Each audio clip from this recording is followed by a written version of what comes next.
Yazid বাহিনী ইমাম হুসাইনের মাথা নিয়ে কুফা থেকে রওনা হলো। পথিমধ্যে বন্ধু রাত্র হয়ে গেল। রাত্র যখন হয়ে গেল ইয়াজিদ বাহিনী তাঁবু গাড়লেন, কিন্তু পাশেই ছিল এক খ্রিস্টান পাদ্রী। খ্রিস্টান পাদ্রী জানতে পারলেন নবীজির আহলে বাইতের অন্যতম সদস্য ইমাম হুসাইনের মাথা নিয়ে যাওয়া হচ্ছে। খ্রিস্টান পাদ্রী ছুটে আসলেন, এসে ইয়াজিদ বাহিনীকে বললেন, তোমরা আজকে রাত্রে এখানে অবস্থান করবে, একটা রাত্রের জন্য তুমি ইমাম হুসাইনের মাথাটা শুধু আমারে দিবা, আমি সকালে তোমাকে মাথাটা ফেরত দিয়ে দিব, তার বিনিময়ে পাবে 10,000 দিরহাম। লা আসআলুকুম আলাইহি আজরান ইল্লাল মাওয়াদ্দাতা ফিল কুরবা।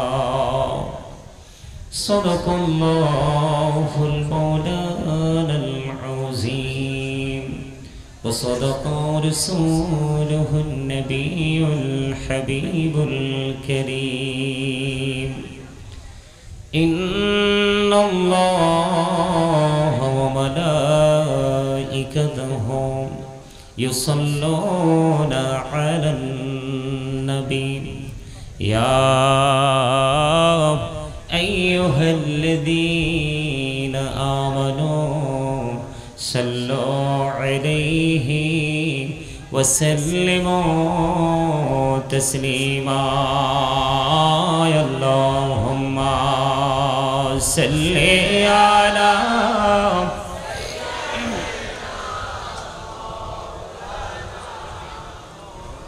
মুহাম্মাদ ওয়া আলা আলি সাইয়্যিদিনা মুহাম্মাদ। আল্লাহুম্মা সাল্লি আলা মহব্বতে মুহাম্মাদ ওয়া আলা আলি সাইয়্যিদিনা মুহাম্মাদ। উড়ে যারে বাংলার হাওয়া, জ্বর সোনার মদিনায় উড়ে যারে রাতের হাওয়া, জ্বর সোনার মদিনায়। এই মজলিসের সালাম খানি পৌঁছে দিও নবীজির পাকের আওয়াজায়। আল্লাহুম্মা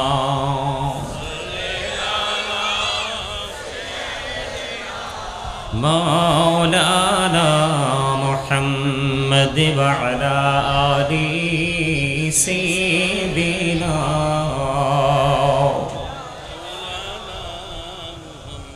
মুহাম্মদ। মোরা সবাই গুনাহগার গো, এসেছে আপনার দরবারে, যার উসিলায় সৃষ্টি করছেন, মাফ করেন তার খাতিরে।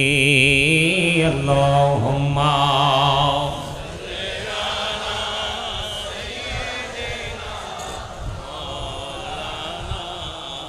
মুহাম্মাদ ওয়া আলা আলি সাইয়্যিদিনা মুহাম্মদ। দুন্দুল ঘোড়া কেঁদে বলে আমার কোনো দোষ নাই, ইমাম হুসাইন শহীদ হই রে কারবালাতে পানি নাই। আল্লাহুম্মা সাল্লি আলা মাওলানা মুহাম্মদ ওয়া আলা আলি সাইয়্যিদিনা মুহাম্মদ। লা ইলাহা ইল্লাল্লাহ লা ইলাহা লা ইলাহা ইল্লাল্লাহ লা ইলাহা হাইরে কত সুন্দরী মদিনা যাইতে এই মন দিওয়ানা হাইরে কত সুন্দর মদিনা যাইতে এই মন দিওয়ানা হাইরে দয়া করো দয়াল আল্লাহ দয়া করো দয়াল আল্লাহ নসিব করো মদিনা লা ইলাহা ইল্লাল্লাহ লা ইলাহা হেরে নামাজ রোজা ছাইরো না মা বাবাকে ভুইল না হাইরে নামাজ রোজা ছাইরো না মা বাবাকে ভুইল না হাইরে জান্নাতে বাসী হইতে চাইলে জান্নাতে বাসী হইতে চাইলে প্রাণ ভরে করো সাধনা লা ইলাহা ইল্লাল্লাহ লা ইলাহা লা ইলাহা তুমি কহুরি বনহিলা সফিউল্লাহ তুমি কহুরি বনহিলা নজিউল্লাহ মোর নবীকে বানাইলা তুমি মোর নবীকে বানাইলা তুমি নূর মুহাম্মদ সাল্লাল্লাহ লা ইলাহা ইল্লাল্লাহ লা ইলাহা লা ইলাহা ইল্লাল্লাহ মুহাম্মাদুর রাসূলুল্লাহ সাল্লাল্লাহু আলাইহি ওয়াসাল্লাম আল্লাহ আল্লাহ আল্লাহ আল্লাহ আল্লাহ আল্লাহ আল্লাহ আল্লাহ আল্লাহ আল্লাহ আল্লাহ আল্লাহ আল্লাহ আল্লাহ আল্লাহ মাশাআল্লাহ আল্লাহ আল্লাহ আল্লাহ আল্লাহ আল্লাহ আল্লাহ আল্লাহ আপন করে নাও গো দয়াল করিও না পর তোমার প্রেমের আলোয় ভরে তোমার প্রেমের আলোয় ভরে দাও গো মনের ঘর আল্লাহ আল্লাহ আল্লাহ আল্লাহ আল্লাহ আল্লাহ আল্লাহ আল্লাহ আল্লাহ আল্লাহ এই নামেতে এত মধু এই নামেতে এত মধু জাহালিনি তো আগের দয়াল জাহালিনি তো আগে যতই জপি নামটি তোমার যতই জপি নামটি তোমার তহু তুই মধুর লাগে রে দয়াল তহু তুই মধুর লাগে আল্লাহ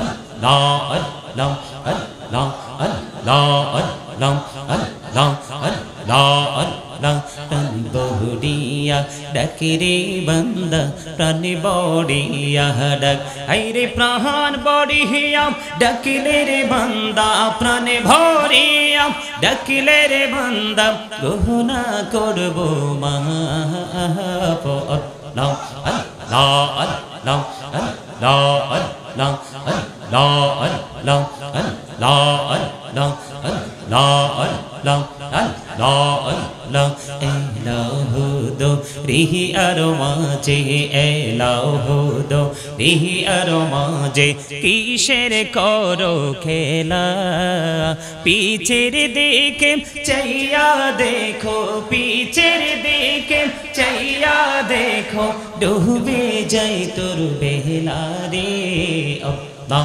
আল্লাহ আল্লাহ আল্লাহ আল্লাহ আল্লাহ আল্লাহ আল্লাহ আল্লাহ আল্লাহ আল্লাহ আল্লাহ জীবন বড়িয়া করছি রে গোনা জীবন বড়িয়া করছি রে গোনা ক্ষমা করে দাও রে দয়াল ক্ষমা করে দাও আইরে গোনা গলে ক্ষমা করিয়া গোনা গলে ক্ষমা করিয়া কবুল করে নাও রে দয়াল কবুল করে নাও আল্লাহ আল্লাহ আল্লাহ আল্লাহ আল্লাহ আল্লাহ লা আল্লাহ লা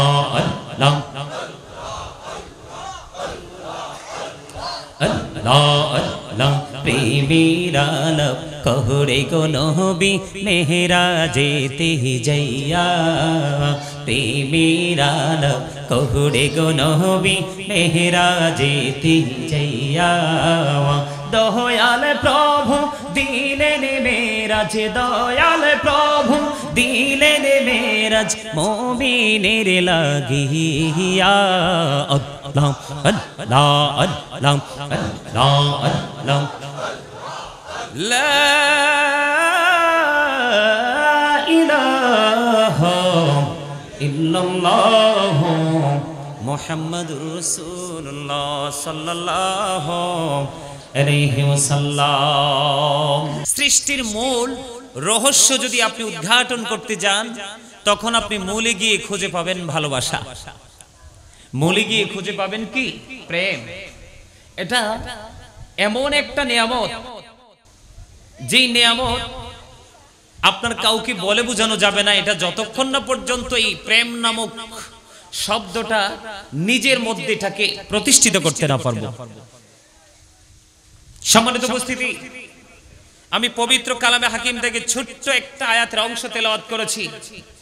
আল্লাহ রাব্বুল আলামিন বলে দিয়েছেন, আল্লাহর হাবিবকে জানিয়ে দিয়েছেন, কুল লা আসআলুকুম আলাইহি আজরান ইল্লাল মাওয়াদ্দাতা ফিল কুরবা।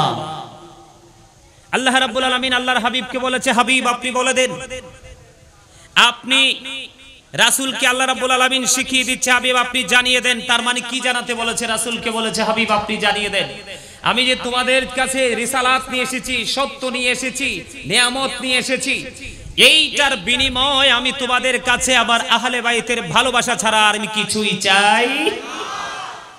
বলেছে কে? আল্লাহ। আমরা কি একটু ভালোবাসতে পারবো না? আরে জোরে, ভালোবাসাটা কি মুখে থাকবে নাকি অন্তরে থাকবে নাকি বাস্তবায়ন করতে হবে? আরে জোরে, ভালোবাসাটাকে পরিপূর্ণ করতে হবে। আহলে বাইতকে প্রত্যেকটা সদস্যকে ভালোবাসতে হবে, ঠিক না ঠিক? এর মধ্যে আমাদের কাছে সবচেয়ে প্রিয়, সবচেয়ে আপন হচ্ছে ইমাম হাসান হুসাইন, ঠিক না ঠিক? আমাদের কাছে এই দুইটা শব্দ, দুটা নাম কিন্তু অত্যন্ত নিয়ামতে পরিপূর্ণ মনে হয়, তাই তো?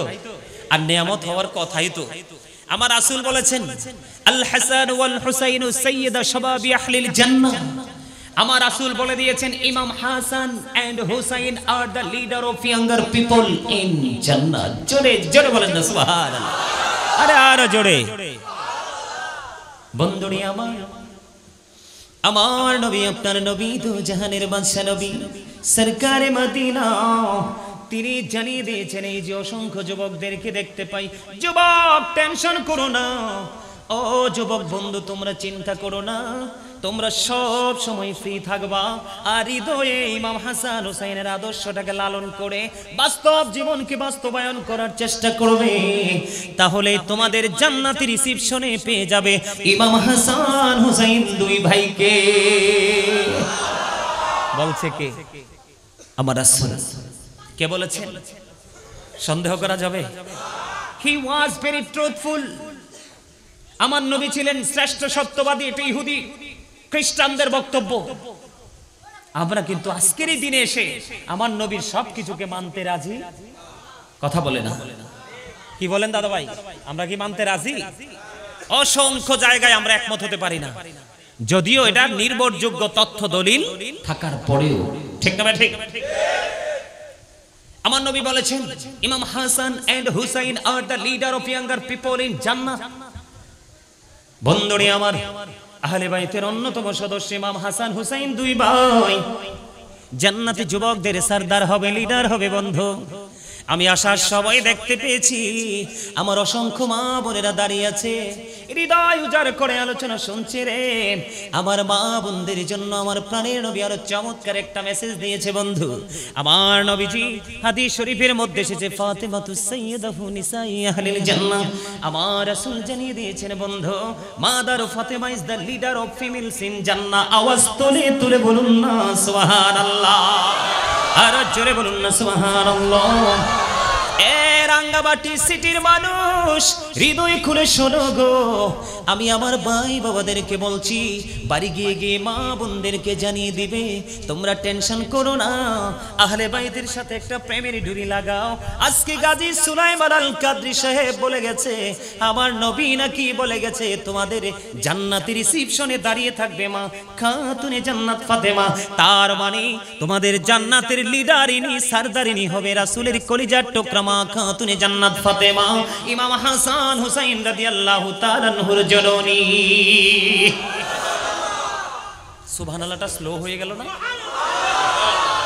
আকাশ বাতাস মুখরিত করে সুবহানাল্লাহ বলতে হবে, কারণ এই সুবহানাল্লাহটা জান্নাতীদের জন্য জান্নাতি ফল।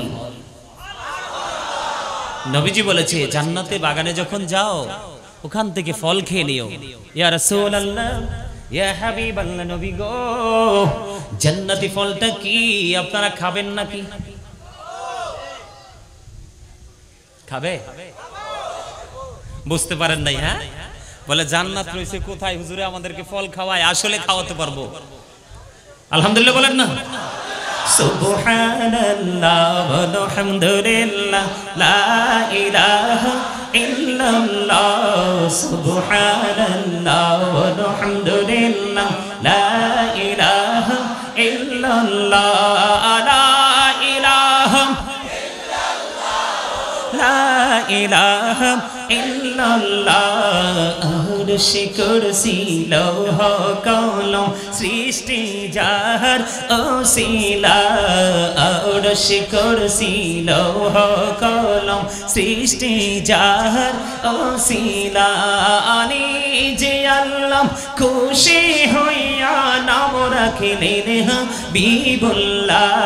সুবহানাল্লাহ আলহামদুলিল্লাহ লা ইলাহা ইল্লাল্লাহ, সুবহানাল্লাহ ওয়ালহামদুলিল্লাহ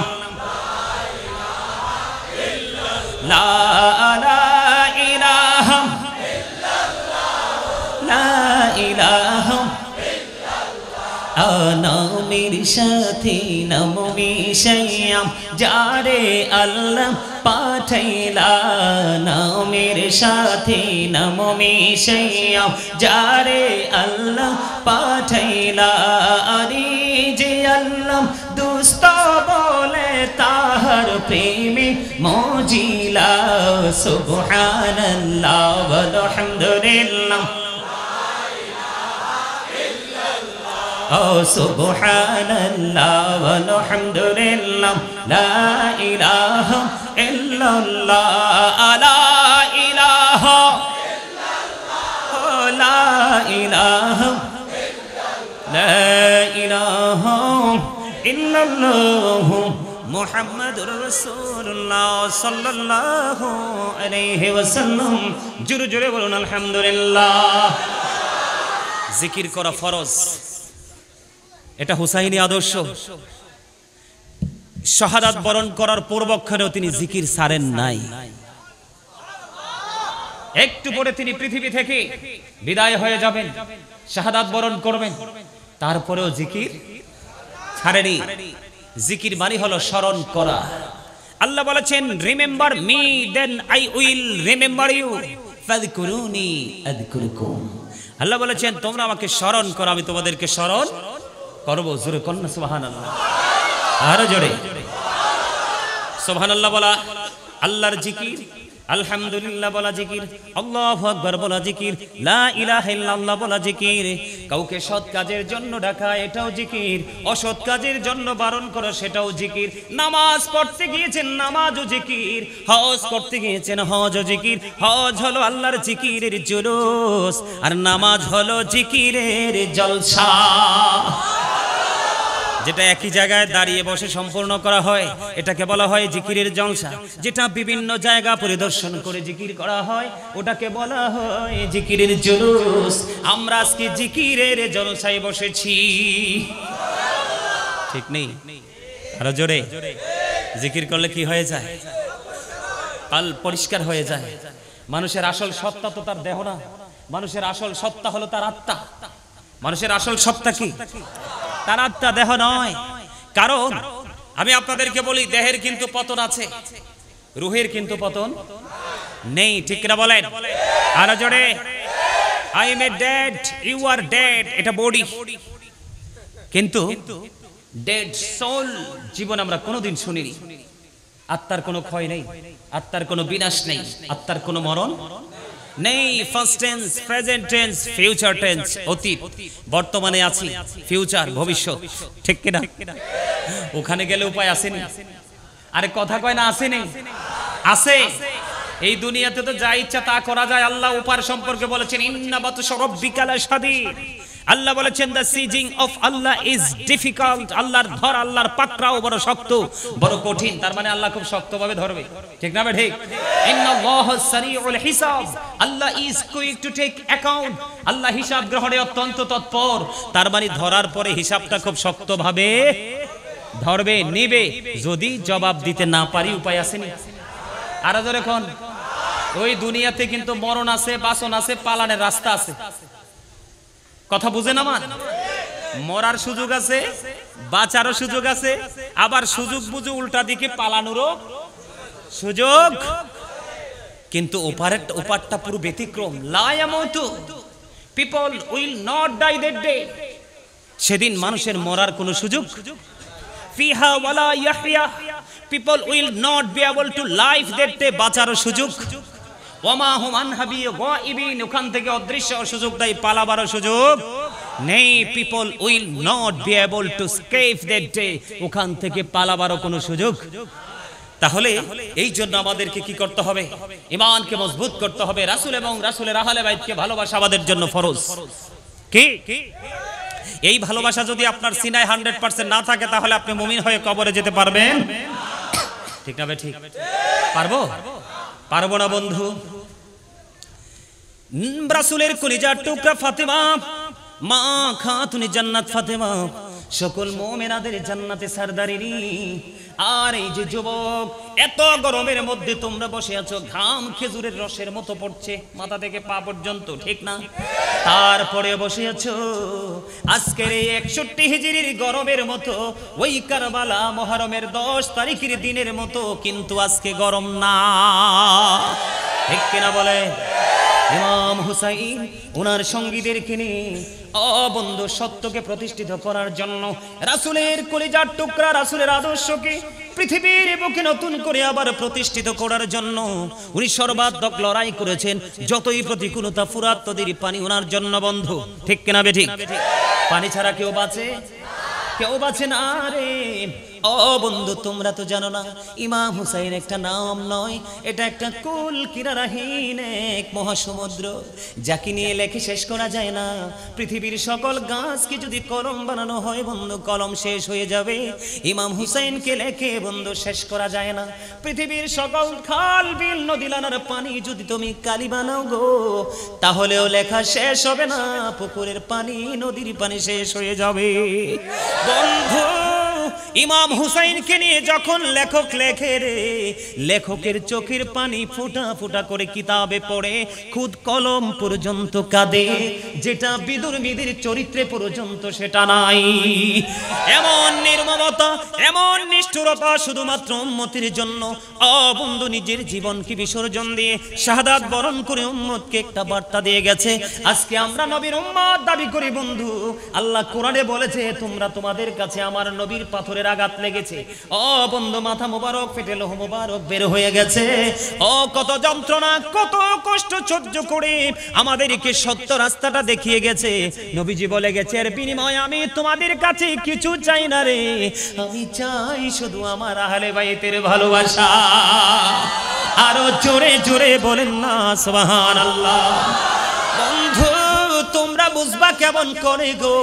এই জন্য আল্লাহ রাব্বুল আলামিন বলেছে, তোমরা হতাশ হইও না, তোমরা বিচলিত হইও না। পৃথিবীর বুকে একটা হক্কানি আলেমের সাথে প্রেমের ডুরি লাগাও, একটা হক্কানি আল্লাহর ওলির সাথে প্রেমের ডুরি লাগাও, আর তাদের সাথে তোমরা জান্নাতে আসতে পারবা। এটা আমার কথা নয়। আল্লাহ রাব্বুল আলামিন বলেছেন, ফাদখুলি ফি ইবাদি ওয়াদখুলি জান্নাতি। আল্লাহ বলেছেন, join with my dear people, come to my paradise. Allah বলেছেন, join with my dear people, আমার প্রিয় লোকেদের সাথে যুক্ত হও, কাম টু মাই প্যারাডাইস, আমার জান্নাতে চলে আসো। আপনি আলেমদের সাথে আজকে গাজী সুলাইমানকে ভালোবেসেছেন, বিদায় ইনভাইট করেছেন, ঠিক কিনা বলেন? ভালোবাসা না থাকলে কেউ কাউকে ডাকে না, কথা বলেন না কেন? আপনারা এখানে উপস্থিত হয়েছেন শুধু আহলে বাইতের প্রেম কি জিনিস, কারবালা কি জিনিস বোঝার জন্য, আর বুঝি বুঝি ইমানকে মজবুত করার জন্য। বন্ধু, ইয়াজিদকে নিয়ে কোনো কথা বলতাম না, কিন্তু ইয়াজিদকে নিয়ে কথা বলতে হবে, কারণ ইমাম হুসাইনের শহীদের সাথে একেবারে 100% যুক্ত রয়েছে। তাকে যদি আলাদা করে দেই, সত্য মিথ্যা কোনোটাই আপনারা বুঝতে পারবেন না, ঠিক কিনা বলেন? আমি সেই অধ্যায়ে পড়ে ঢুকবো, তার আগে আমি আপনাদেরকে বলবো, আল্লাহ কোরআনে বলেছে ভালোবাসার কথা, নবীজির পবিত্র জবান মোবারক দ্বারা তিনি আমাদেরকে বলে গেছেন ভালোবাসার কথা। এখন এই ভালোবাসাটা আল্লাহ বাসছে কিনা প্র্যাকটিক্যালি একটু জানার দরকার আছে না নাই? আপনাদের জানার দরকার আছে না নাই? বন্ধু, আমার দিক থেকে হৃদয় খুলে শোনেন, সারা রাত আমি আপনাদেরকে বিরক্ত করব না, অল্প সময়ের মধ্যে আমি তত্ত্ববহুল আলোচনা করার চেষ্টা করব, যেন আপনাদের বুঝতে শুনতে জানতে যেন অসুবিধা না হয়। আমি একটু প্রেমের জায়গাটা ক্লিয়ার করব। বন্ধু আমার, ইমাম হুসাইন আমাদের কলিজার টুকরা, তিনি ছোট। একদিন মা ফাতেমার গলায় জড়িয়ে ধরলেন, ধরে মাকে ডেকে ডেকে বললেন, আম্মু আমি আজকে একটু বন্ধুদের সাথে খেলতে যাব, খেলা শেষ করে আসার পরে আমার একটা আবদার আছে গো। কয় আবদারটা কি? আমাকে আপেল খাওয়াতে হবে। মা ফাতেমার গলায় ধরলো। ইমাম হুসাইন বলল, যখন মা খাতুনে জান্নাত ফাতেমা তাকে প্রতিশ্রুতি দিয়ে দিয়েছে, যাও যাও বাবা তুমি খেলা শেষ করে আসো, আমি তোমাকে আপেল খাওয়াবো, এই কথা বললেন। হুসাইন রাদিয়াল্লাহু তাআলা আনহু আস্তে আস্তে করে চলে গেলেন আনন্দিত হয়ে। ইমাম হুসাইন যখন প্রস্থান করলেন, প্রস্থান করার পরে মা ফাতেমা চিন্তা করে দেখলেন, আমি আমার জান্নাতের সরদারিনী, আমি আমার কলিজার টুকরাকে আমি আপেল খাওয়াবো বলেছি, কিন্তু আমার তো বনে নাই গো। মদিনার কোথাও তো আপেল খুঁজে পাওয়া যায় না, কারণ মদিনায় তখন আপেলের সৃজন না। মা ফাতেমার ব্রেইনে যখন আসলো, সোজা তিনি আমার রাসূলের হুজরা মুবারকে চলে গেলেন। যাওয়ার পরে বন্ধু কিতাব প্রমাণ করেছে, নবীজি বসা ছিলেন, রাসূল মা ফাতেমাকে দেখে দাঁড়িয়ে গেলেন, দিয়ে বললেন, মা মা গো আপনার কি হয়েছে? আপনার ললাটে ঘাম দেখা যায়, আপনাকে পেরেশান মনে হয়। এবার মা ফাতেমা ডাক দিয়ে বললেন, বাবা বাবা গো, আপনার কলিজার টুকরাকে প্রতিশ্রুতি দিয়েছি, সে খেলা শেষ করে আসলে আমি তাকে আপেল দেব। বাবা এখন তো মদিনার কোথাও আপেল নাই, আমি তাকে কেমন করে আপেল দেব? বাবা এবং মেয়ের মধ্যে কথোপকথন, এর মধ্যে বন্ধু চাইয়া দেখি জিবরাইল জান্নাত থেকে আপেল নিয়ে হাজির। জোরে জোরে বলেন না সুবহানাল্লাহ, আর জোরে বলুন সুবহানাল্লাহ। ও বন্ধু, জান্নাতি আপেল নিয়ে যখন হাজির হয়ে গেল, এবার নবীজির কাছে চাইলেন জিবরিল তিনটা জিনিস, দুইটা বাটি আর একটা চাকু। ইয়া রাসূলুল্লাহ, ইয়া হাবিবাল্লাহ, নবী গো আমার দুইটা বাটি লাগবে, একটা চাকু লাগবে। কিতাব প্রমাণ করেছে আয়েশা সিদ্দিকা রাদিয়াল্লাহু তাআলা আনহার ঘর থেকে দুইটা বাটি এবং একটা চাকু আনা হলো। জিবরাইল আলাইহিস সালাম কি করলেন? আপেলটাকে অর্ধেক করলেন, অর্ধেক করে একটা অর্ধাংশ বন্ধু বাটির মধ্যে বসাইয়া ঢাইকা দিলেন, আর অর্ধাংশ নবীজির পবিত্র হাত মোবারকে তুলে দিলেন, সবাই খাওয়ার জন্য বলে দিলেন। এইখানে একটু রহস্য রয়েছে বন্ধু, পরে আমি খুলে বলছি। এবার কি করলো? আপেল নিয়ে মা ফাতেমা চলে গেল।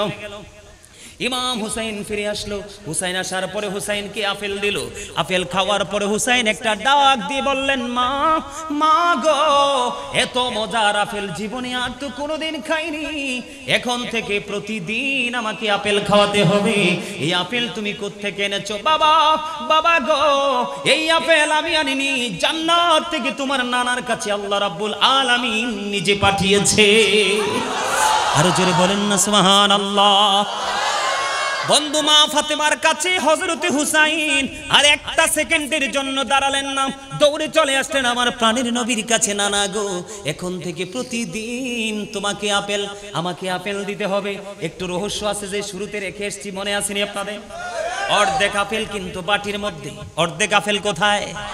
বাটির মধ্যে। জিবরাইল বলে গেছে, নবী গো এই আপেলটা প্রতিদিন একবার উপরের ভাটিটা সরাবে, প্রতিদিন শুধু একবারে সরাবে, দুইবার নয়। এবার কি করলেন বন্ধু? দিনটা চলে গেল, রাত্র যখন হলো, পরের দিন হলো, এই বাটি ডাকনা সরাইয়া দেখে অর্ধেকটা আপেল পুরো আস্তা হয়ে আছে। জিব্রাইল বলে গেছে প্রতিদিন একবার ঢাকনা সরাবেন, অর্ধেকটা আপেল কাটবেন আর অর্ধেকটা আমি যেইভাবে দেখি যে সেইভাবে ঢেকে রেখে দিবেন। সিস্টেম মতো বন্ধু কাটতে লাগলেন, কাটার পরে অর্ধাংশ খাইলেন, খাওয়ার পরে চাইয়া দেখে বন্ধু গতকালকে যে মজা ছিল আপেলে আজকের মজা তেমন না, আজকের মজা আরেক রকম। আরে জোরে বলেন না সুবহানাল্লাহ। এমনি করে করে করে করে 2 বছর পর্যন্ত বন্ধু বাটিটা সরাইলে দেখতো আপেলটা বন্ধু আস্তা হয়ে আছে, মানে গোটা, আপনারা কি বলেন গোটা গোটা হয়ে আছে। 2 বছর পরে আল্লাহর কুদরতে জান্নাতি আপেল আবার অদৃশ্য হয়ে যায়। জোরে জোরে বলেন না সুবহানাল্লাহ। এটা কি প্রেম নয়? এটা কি ভালোবাসা নয়? এখান থেকে শিক্ষা আছে না নাই? আমার মালিক যদি তাদের প্রতি এত খুশি, তাহলে আমরা কি করা উচিত? কথা বলেন না কেন? আজকে যদি হুসাইনি আদর্শ যদি আমরা লালন করতাম, মিথ্যা কথা বলতাম না। আজকে যদি হুসাইনি আদর্শ যদি লালন করতাম, নামাজ ছাড়তাম না। আজকে যদি হুসাইনি আদর্শ যদি লালন করতাম, তাহলে কখনো ওজনে কম দিতাম না। আমরা যদি হুসাইনি আদর্শ লালন করতাম বন্ধু, তাহলে নামাজ পড়ার আগে আমরা ইস্তেঞ্জা করতে যাই, আমরা আপনার তাড়াহুড়া করে আপনার অপবিত্রতা রেখে আপনারা বন্ধু মসজিদে ঢুকতাম না। কথা বলেন না কেন? এখানে এই বন্ধু খান্তনু হুসাইনি আদর্শ আমাদেরকে বাস্তবায়ন করতে হবে। এই দুনিয়া তো বেঁচে থাকবো, মরার পরও বাঁচতে পারবো, ঠিক না ঠিক? আমি আপনাদেরকে আরেকটা মজার তথ্য দেই বন্ধু।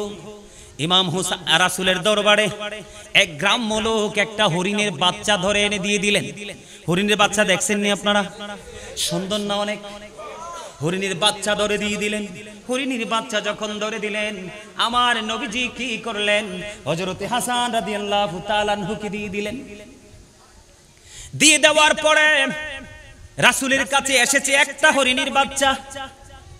দিয়ে দেওয়ার পরে ইমাম হুসাইন দেখতে দেরি, নানা নানা গো, আমারও একটাই সুন্দর হরিণ লাগবে। কিন্তু নবীজির কাছে এসছে কয়টা বাচ্চা? ছোট্ট একটা হরিণ। ইমাম হুসাইন আমার নবীজির কাছে বন্ধু হরিণের বাচ্চা চাইতে দেরি, আরেকটা হরিণ চাইতে দেরি। এবার চাইয়া দেখে সামনের দিকে দ্রুত গতিতে আমার নবীজির দরবারের দিকে 2টা হরিণ দ্রুত দৌড়ে চলে আসতেছে। একটা বড় আর একটা ওই যেই বাচ্চা দিয়েছে সেই বাচ্চা সেম টু সেম। এবার নবীজির সামনে যখন আসলো, হরিণীর জবান খুলে গেল। হরিণী নবীজিকে সালাম জানালেন, সালাম দিয়ে বললেন, ইয়া রাসূলুল্লাহ, ইয়া হাবিবাল্লাহ, নবী নবী গো, আপনি যে আপনার একটা কলিজার টুকরাকে যে হরিণের বাচ্চাটা দিয়েছেন, এটার মা হলাম আমি মা হয়ে আরেকটা বাচ্চা আমি নিজে নিয়ে এসেছি, আপনার আরেকটা কলিজার টুকরাকে দিয়ে দেন। জোরে জোরে বলেন না সুবহানাল্লাহ, আরো জোরে বলুন সুবহানাল্লাহ। আপনার আমার একা একা চলার কোনো ক্ষমতা আছে? কথা বলেন না কেন? এই আসমান জমিনের মালিককে, আরো জোরে বলেন। কোরআনে বলেছেন এটার মালিককে। আমরা ফিরে যেতে হবে একদিন কার কাছে? তাহলে হরিণ কি নিজে আইছে না আল্লাহ পাঠাইছে? আরো জোরে বলেন। এখানে প্রেম দেখা যায় কি যায় না? বন্ধু আমার, এই মুরব্বী দাদা ভাই যারা এখানে আপনারা দর্শক সারিতে যারা রয়েছেন, তারা অনেক আগে শুনেছেন এগুলো। আগে বেশি বেশি করে আলেমরা এই আলোচনাগুলো করতো মানুষের ঈমানকে মজবুত করার জন্য। কিন্তু এখন ওই আলেমও নাই, আলোচনাও নাই, মানুষগুলো প্রেম শূন্য হয়ে যাচ্ছে। ইমাম হাসান হুসাইন 2 ভাই হাতের লেখা লেখলেন। কি লেখলেন? হাতের লেখা লেখলেন। লেখার পরে নবীজির কাছে গেলেন। নবীজি কয় তোমার বাবার কাছে যাও। বাবার কাছে গেল হযরতে আলী। আলীর কাছে যাওয়ার পরে আলী বললেন, যাও তোমার মায়ের কাছে যাও, ফয়সালা হবে। ফয়সালা হলো কি জানেন? 2 ভাই হাতের লেখা লেখার পরে ফয়সালার জন্য গেলেন। তার লেখাটা বেশি সুন্দর। মা ফাতেমা একটা ডাক দিয়ে বললেন, আমার কাছে 60টা মতি আছে। কয়টা? আমার কাছে 60টা মতি আছে। আমি তোমরা 2 ভাইয়ের দিকে নিক্ষেপ করব।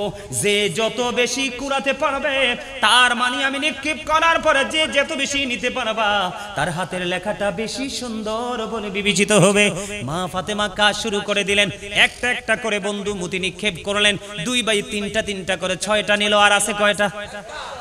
হিসাব মতো পাবে তো যে কোনো একজনে, ঠিক কিনা বলেন? মা ফাতেমা দুই ভাইয়ের দিকে মুতি নিক্ষেপ করার জন্য রেডি হলো। আমার আল্লাহ একটা ডাক দিয়ে বললেন, জিবরাইল যাও যাও ফাতেমার আঙ্গিনায় চলে যাও। ফাতেমা যখন মুতি নিক্ষেপ করবে এটাকে তুমি দুইটা টুকরো করে দুই ভাইয়ের ভাগে দিয়ে দিবা। যেমন কথা তেমন কাজ বন্ধু। মা খাতুনে জান্নাত ফাতেমা নিক্ষেপ করতে দেরি, হঠাৎ তিনি দেখতে পেলেন অটোমেটিক্যালি মুতিটা দুইটা টুকরো হয়ে দুই ভাইয়ের ভাগে চলে যায়। মা ফাতেমা একটা ডাক দিয়ে বলল, বাবা বাবা গো, তোমরা দুই ভাইয়ের হাতের লেখাই সমান সুন্দর। জোরে জোরে কন্যা সুবহানাল্লাহ। বন্ধু, ইমাম হাসান হুসাইন দুই ভাই আমাদের কলিজার টুকরা, আমাদের প্রাণ, আমাদের আদর্শ। আমরা তাকে লালন করব, বাস্তব জীবনে বাস্তবায়ন করব, তাহলে আমরা নগণ্য থেকে হয়ে যাব ধন্য। ঠিক না? ঠিক। এগুলা কি প্রেম কিনা? তারা কেমন আদর্শের ছিল আমি আপনাদেরকে বলি। এই মাসটা এতটা গুরুত্বপূর্ণ একটা মাস ছিল। এই মুহররমের 10 তারিখটা এতটাই নিয়ামতে পরিপূর্ণ একটা দিন ছিল, যেটা আপনি আমি কল্পনা করেও শেষ করতে পারবো না। আদম আলাইহিস সালামকে এই মাসে সৃষ্টি করা হয়েছে, ওনার দেহে প্রাণ দেওয়া হয়েছে, ফেরেশতাদেরকে দিয়ে ওনাকে সম্মানের সিজদা করানো হয়েছে। ওনাদেরকে কিন্তু জান্নাত থেকে বের করে দেওয়া হয়েছিল না? জানেন তো আপনারা? আবার ওনাদেরকে কবুল করা হয়েছে এই মাসে। সুবহানাল্লাহ বলেন না? আরে জোরে। নূহ নবীর কিস্তি নৌকায় যারা উঠছিল বিশ্বাস করে, তারা সবাই বেঁচে গিয়েছিল। ওই বেঁচে যাওয়ার দিনটা মাসটা ছিল এই মাস। আরে জোরে। ইব্রাহিম আলাইহিস সালাম নমরুদের সাথে যুদ্ধ হয়েছিল, আগুনে গিয়ে ইব্রাহিম খলিলুল্লাহ তিনি ফুল বাগান পেয়েছিলেন, জান্নাত পেয়েছিলেন। এই জান্নাত পাওয়ার দিনটা ছিল এই দিন। সুবহানাল্লাহ বলেন। আরে জোরে। মূসা কালিমুল্লাহ আল্লাহর সাথে কথা বলেছিলেন। 1,24,000 নবী রাসূলের মধ্যে 8 জন নবীকে আল্লাহ স্বর্গীয় উপাধি দিয়েছেন, এর মধ্যে একজন মূসা কালিমুল্লাহ। মূসা কালিমুল্লাহকে আল্লাহ রাব্বুল আলামিন নীল নদের উপর দিয়ে রাস্তা তৈরি করে ফেরাউনের খপ্পর থেকে বাঁচিয়েছিলেন, আর ফেরাউন তার দলকে লোহিত সাগরে ডুবিয়ে মেরেছিলেন। সেই মাসটা ছিল এই মাস। আরো জোরে কোন? মজা লাগে না? ইউনূস আলাইহিস সালাম মাছের পেটে ছিলেন, মাছের পেট থেকে যেই দিন উদ্ধার হয়েছিলেন সেই মাসটা ছিল, সেই দিনটা ছিল এই মাসে। সুবহানাল্লাহ বলেন।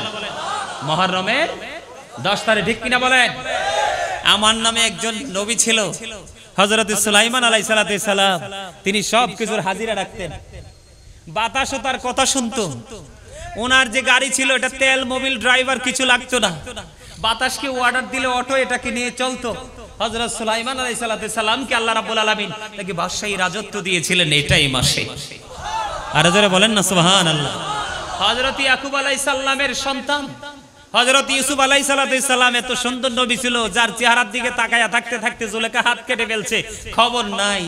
ওই হারানো সন্তান ইউসুফ আলাইহিস সালামকে ফিরে পেয়েছিল হযরত ইয়াকুব আলাইহিস সালাম। সেই দিনটা ছিল এই দিন, এই মাস। তাহলে নিয়ামত না? বন্ধু, তোমরা জানো না, কারণ পৃথিবীর মানুষগুলো দিন দিন পাথর হয়ে যাচ্ছে, শক্ত হয়ে যাচ্ছে। Islam is not only a religion but also complete code of life. আমাদের পরিপূর্ণ পূর্ণাঙ্গ জীবন ব্যবস্থা রয়েছে ইসলামে। ইসলামের নির্যাস হলো নবী এবং নবীর আহলে বাইত। দাদা ঠিক নেই? নবী ছাড়া নবীর আহলে বাইত ছাড়া কি প্রাণ খুঁজে পাবেন আপনি? আরো জোরে বলেন, পাবেন। আরো জোরে। তাদের স্মৃতিচারণ করার সময় এই মাস। সম্মানিত উপস্থিতি, অত্যন্ত গুরুত্বপূর্ণ, অত্যন্ত নিয়ামতে পরিপূর্ণ একটা মাস। আমি আপনাদেরকে আরো বলছি, আমার কথা শুনেন।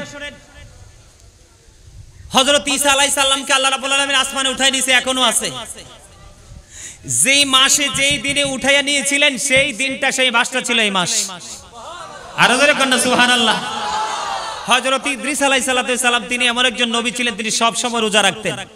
ওনার ইফতার গুলো জান্নাত থেকে আসতো। বন্ধুরে আমার, ইদ্রিস আলাইহিস সালাম উনি জান্নাতে গিয়েছিলেন, স্বেচ্ছায় মৃত্যুবরণ করেছিলেন, মৃত্যু চেয়েছিলেন। ওনাকে জান্নাতে ঢুকানো হয়েছিল। ওই জান্নাতে ঢুকানোর দিন ছিল এই দিন, এই মাস। আমার নবীকে সর্বোচ্চ সম্মানের মর্যাদার জায়গা সমাসীন করা হয়েছিল। এই দিনটাই মাসটা ছিল এই মাস। ইমাম হুসাইন সত্য মিথ্যা সত্যকে প্রতিষ্ঠিত করার জন্য শাহাদাত বরণ করেছিলেন। ওই শাহাদাতের দিন ছিল 61 হিজরিতে কারবালা মুহররমের 10 তারিখ। বলে হুজুর এই যুগে এসে আমরা কি করব? আজকে অনেকেই কিন্তু রোজা রাখছে।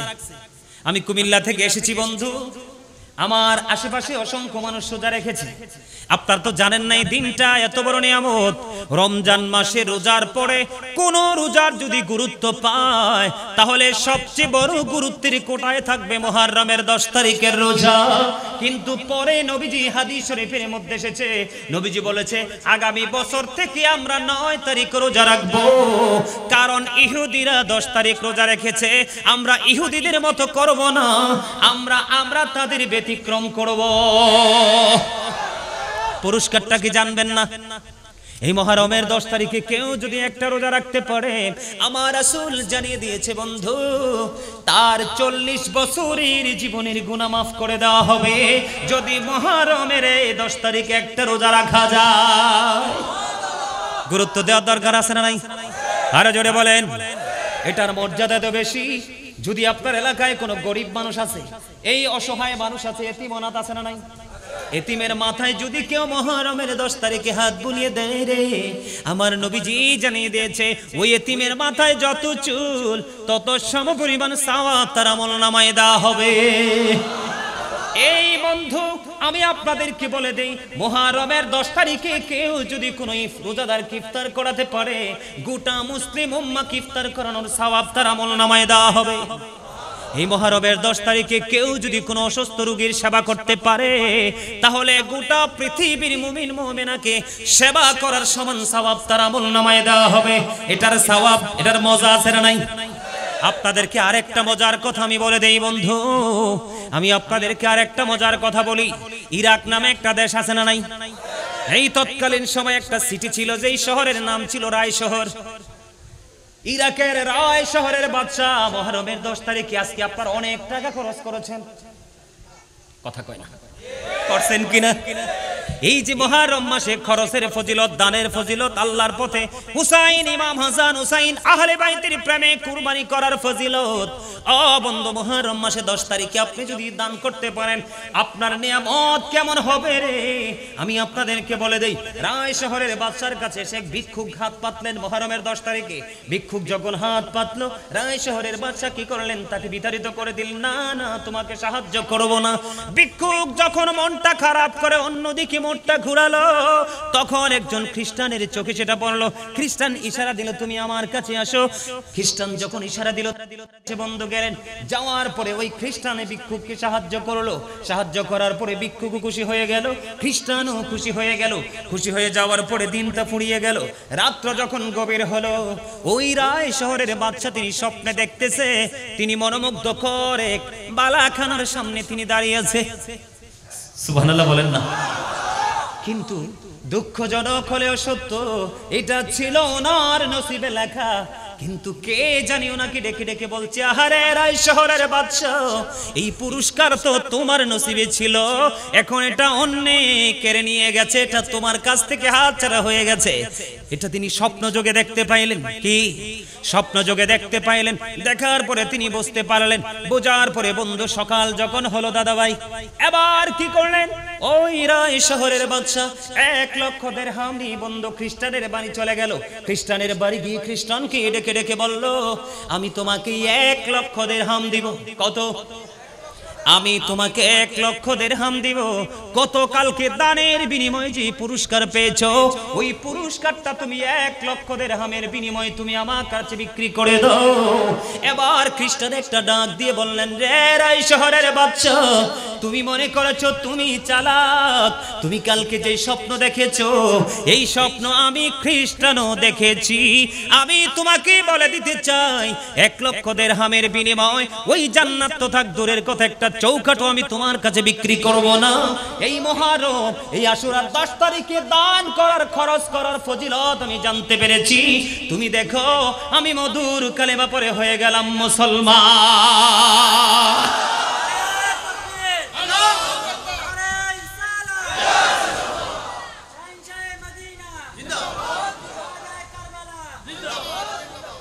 আরো আগে স্লোগান দেওয়া দরকার ছিল, তোমরা তো ঘুমাই রেছো। যদি চা খাইতে তাইলে ভাবতাম যে চা আছে হাতে, চায়ের নেশায় ভুলে আছে। ঠিক কিনা বলেন? আরো জোরে, আমার কথা কি ভাল লাগছে? আরো জোরে বলেন, আরে আরো জোরে বলেন। মজার খবর না? কি মনে করলেন আপনারা? এই আশুরার ফজিলত দেখে একজন বিধর্মী হয়ে গেল মুসলমান। এই জন্য আমি সব সময় বুকে হাত দিয়ে বলি, I am very successful person, কারণ আমি আখির নবীর উম্মত হয়েছি। এর চেয়ে বড় মজার কিছুই হতে পারে পারে? সবসে আওলা হমারা নবী, সবসে বালা